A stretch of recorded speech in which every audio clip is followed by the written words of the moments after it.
یو د موبایل فتنه نه ده عزیزان، دا زموږ ایمانونه، زموږ اسلام، زموږ قرآن، زموږ کلمه را دار په دار. په خدای دې مې قسم وي چې ته یو کاغذ راواخه و باران ته کښېږده، کاغذ خو د باران تاب نه لري، د اوبو تاب نه لري. په خدای دې مې قسم وي چې یو کال باران ورباندې وسي که به دا کاغذ دومره تباه و برباد کېږي لکه صرف د یوه موبایل د وجې چې زما او ستا ایمانونه څنګه تباه و برباد شو. څومره غلط نظرۍ، څومره درواغ، څومره غلط کمنټونه، څومره غلط خبره، چا غلطه خبره وکړه ما او تا رښتیا که پر مخ پسې واس، څومره بدنامۍ بې عزتۍ موږ کوو. دا اوس یو چا ټلیفون را کړی و، هغه ویل مولوي صاحب زه خپل بچي دپاره یو زنانه غواړم، ته یو داسې کور ما ته راوښیې. ما زه به یو خبره درته وکړم، د کور خبره مه کوه، خبره دا درته کومه چې ته کله یو زنانه غواړې، یا د ورور دپاره یا د زوی دپاره یا د ځان دپاره، نو صرف دومره وکړه، پوښتنه وکړه چې دا ښځه موبایل لري که نه لري.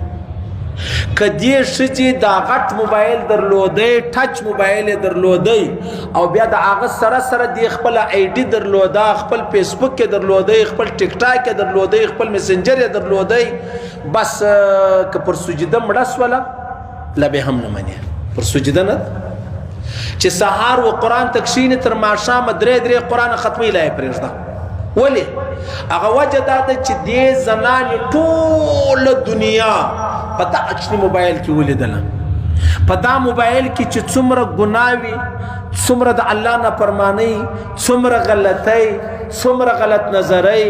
څومره بېلارۍ په دې موبایل کې کېږي. ولاړ سه کراچي و لاهور و کابل لره ولاړ سه، اسلام آباد لره ولاړ سه، دوبۍ و شارجې لره ولاړ سه، که ته دومره ګناه وکړې لکه صرف په دا یوه موبایل کې چې ته 5 منټه خلاص کړې.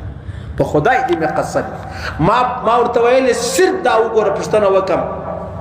چې دا د چا بچی د موبایل لري که نه لري.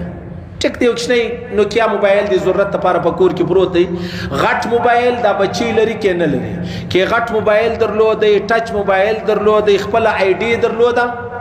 چې سهار و قرآن ته کښېني تر غرمې یو قرآن ختم کړي، غرمه و قرآن ته کښېني تر مازدیګره بل قرآن ختم کړي، مازدیګر و قرآن ته کښېني تر ماخستنه بل قرآن ختم کړي. لا یې پرېږده مې غواړه دا ښځه،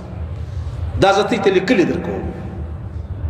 دې زنانې چې کومې خبرې زده کړې دي د خاوند په باره کې، په خدای دې مې قسم وي که په 1000 کاله ګرځېدو سړی دومره خبرې زده کړي لکه دغه یوې زنانې چې خالي د فیسبوک څه زده کړي دي. صحیح سلو، دا هغه د فتنې زمانه ده، دا هغه د شر زمانه ده، دا هغه د پریشانی زمانه ده، دا هغه د رسوایی زمانه ده.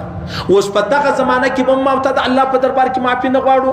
په دغه زمانه کې به ما ته الله ته نه جاړو. الله دې موږ ټولو ته هدایت وکړي، الله دې اول زموږ لوڼو ته هدایت وکړي، الله دې زموږ خویندو ته هدایت وکړي چې کومه خور و لور موبایل لري او فیسبوک لري او پر خپل نامه آی ډي لري او دا اختیارمنه ده چې موبایل څنګه استعمال کړم. یو د پلار په نگرانی کې دا غو یار موږ سره خبر وي چې زه موبایل دا څنګه استعمالوي، لا به یو گنجائش پکې پیدا شي. یو زنان خپل موبایل په خپل طبیعت استعمالوي، په خپل مزاج استعمالوي، بیا ته څه چم کوي. په خوا خو دا کستې په یاد دي دا موبایلان کارډونه راتله، نو تا به کارډ واخلې، تا به کور ته راوړي، هغه به جمع کوي، موبایل کې به جمع کې پیسې ورالي. اوس ایزی لوډ رالی ته چاته ستا نمبر ورکړه، نو ته خو خامخا نمبر یا د خور یا د لور چاته ورکوي که به نه ورکوي، چې ور دې ستا نمبر چیرې ولاړی، نو ستا دغه نمبر چیرې ولاړی، بس قرار تاله سبا پر دې میسیج راځي. یو رالی، یو نه ګورې، دوه نه ګورې، 5 نه ګورې، 6 نه ګورې، سلم به خامخا ګورې د چا میسیج راغلی دی او څه راته وایي. تی به دې خبره سره خلاصېږي که یا زما استاد د لور په لا اله الا الله که کینسر دومره لویه بیماري ده لکه صرف دا موبایل آی ډي او فیسبوک چې څونه بیماري ده. ولې دا کینسر زما استاد د جسم بیماري ده، مړه بس نو څه دي چې مرو، او دا موبایل چې دی دا زما استاد د روح بیماري ده، زموږ روح یې را تباه کوي. او د روح بیماری چې دغه انسان جهنم ته رسوي. انسان چې د جسد د خوا، د بدن د خوا، د وجود د خوا بیمار شي جهنم لري نه بیایي. د روح د خوا چې سړی بیمار سلو، روحاني بیمار سلو، بد نظری را واخله، حسد را واخله، عناد را واخله، بغض را واخله، غلط کمنټونه را واخله، غلط ویډیو را واخله، غلط میسجان را واخله. خو وګورئ دلته اوس د یو زنانه هلته خبرې سره شروع دي چې د دې ویډیو چې د هغه چا شیر کړي دي، چیرې تللي دي، څنګه تللي دي. اوس څه چم کوي، وسه چم کې دا د هر خور د هر لور سره دا خبرې چې دا تړلې دي، د هر خور د هر لور سره دا خبرې تړلې د الله په خاطر درته وایم لخپل لور موبایلان واخی د الله په خاطر درته وایم چې سبا ژاړي، سبا زاری کوي، سبا خواستی کوي، سبا د باندې نه راوځي، سبا د بیا شونډان پنځه ځای چې دی هغه چاودل سوي نو تر هغه دا ښه خبر جون وایخ کدا وای ز ځان وژنم ورته مبارک د خپل ځان ورسره مړ کبر پنکای راوځي تو خود تو مړه کې دی په بی عزتی مړه کې دی په ګناه کې مړه کې دی په بی ارزي کې مړه کې دی ورسره خپل ځان مړ کړو څه دي چې مړ کړي یو زنانه و هغه ویل چې دا یو د دې مسله رااله داسې مسله و چې هغه ز ځان وژنم ما ورته ویل ما چاته ویل مالته داسې وکړه ورته وای ورته کدي ځان واجی ما چې ورځ مخکې ما ته لار راو ما ته وای زه بیا لار درشم هغه لار به څنګه راشه ما ورته زه دې لار درشم ته ډیره اسانه مړ شنو ډیر کوکی بنوي ډیر چیغي بنوي ته څنګه دمکیانه راکې چې زه ځان وژنم زلاره در شای مس پر غلار باندې ځان مړک خواري به ډیر نه باندې تیریږي په دغه پتنو کې ما ته څه کوو دا واحد خبرم درته وکړل یو زنانه د سهار تر ماښام په بازار کې ګرځي والله که دومره تاوان دی لکه په کور کې چار دیواری کې په کمره کې پردې رایلت دی یو دیوال دی بل دیوال دی بل دیوال دی په دا کې ناسه د موبایل لري قسم په خدای کا د بازار شزو دومره بی عزت به شرم به حیا جن جوړ سره کړي دې شي په خپل کور کې جوړیږي دا به زه خاص درته وکم څومره طلاقونه چې وسته د موبایل د وجره روان دي دا موبایل د وجه ابل دې سړی راغله داسې ژاړي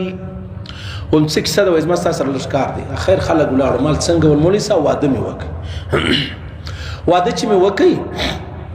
د واده کې نو کور راځه خپل موبایل ورسره دی خیر موبایل مې چې ما اخیستی دغه په لاړم راړم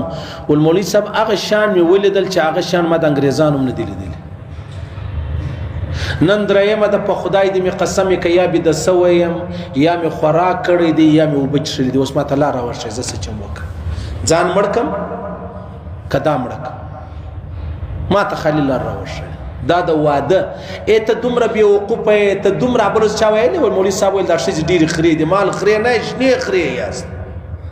اوس خبره ده چې مولوي صاحب دا ښځې خرې دي ته چې راودېدلې انسان دی ګناهګاره دی غلطي جنې کېږي خامخا به جنې کېږي ستا په موبایل کې لا ولې تر اوسه پرې هغه شیان پراته دي چې ستا د پلار په کور کې هم چمونه کول نن تا په ځان